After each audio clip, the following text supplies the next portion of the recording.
জল 1.5 ঘন্টা ধরে দাঁড়া রয়েছি দাউন এয়ারপোর্টে, তো এদিকে জল কোনো ওখান থেকে যেতে পারতেছি না। চিন্তা করতাম কোন যে ফ্লাইট পিছিয়ে যাবো আবার এদিক দিয়ে গাড়ি দিবে যাবো কী করুন জল তো বাড়িতে যেত না, তখন বৃষ্টি কমতেছে না, জল যেতে না, 1.5 ঘন্টা ধরে রয়েছি। এটা কোন জায়গা? এই তো প্যাসেল সমনি এদিক দিয়ে ওবামা তো স্কুলের সামনের দিকে জল, সামনে দিকে জল, দুটো সমনি জল, সব দিকে জল।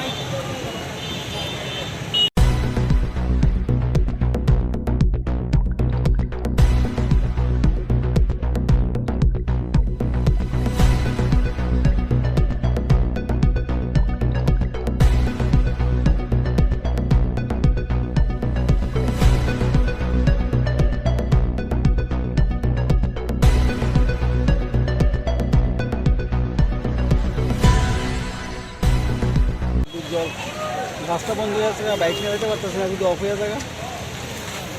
মানে কি অসুবিধা? জল পারতেছে না, বাইক নিয়ে যাবো। 1.5 ঘন্টা কোন জায়গা? খাইবে একটু ঘন্টা এদিক দিয়ে জল আছে না?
পুরা জল ঢুকছে। আমরা ত্রিপুরা লক লাগিয়েছে যেন মোটামুটি জলের ঢুকছে, কিন্তু এমন জল আমি আর দেখছি না। হঠাৎ করে সকালে এত বৃষ্টি হওয়ার পরে কিন্তু মানুষ এমন কেউই আসতে পারছে না। যে কয়েকজনই আসছে কোর্টে, হাইকোর্ট থেকে নোটিফিকেশন করছে যে কোর্ট ছুটি ডিসমিস করার লিখে। মানে চারিদিকে কোর্টের চারিদিকে জল, সাব রেস্ট অফিসেও জল। আমি দলিল জমা দিছিলাম, দলিল উঠাই লিয়ে আমার লাগছে। ধরনের বৃষ্টি হয়েছে অনেক বছর আগে হয়েছিল, কিন্তু আজকে যে বৃষ্টি আমি আজকে দিদির থেকে আইতে গেছিলাম 2 ঘন্টা লাগছে আমার আইতে এই জায়গাতে। কারণ এখানে কেটুমনি যে বৃষ্টি হাতের উপরে জল, সেই জল ভাঙ্গা আইতে লাগতে গাড়ি আইতে পারে না, বহুত গাড়ি নষ্ট হয়ে গেছে। আর আমরা তো কোর্টে তো আজকে মেয়েকে সব সাবসিং করে দেওয়া হয়েছে, কারণ যে এত বৃষ্টির মধ্যে কেউ আইতে পারছে না। তাহলে কোর্টেও কি জল উঠছে? কোর্টে তো প্রতিটি রুমে জল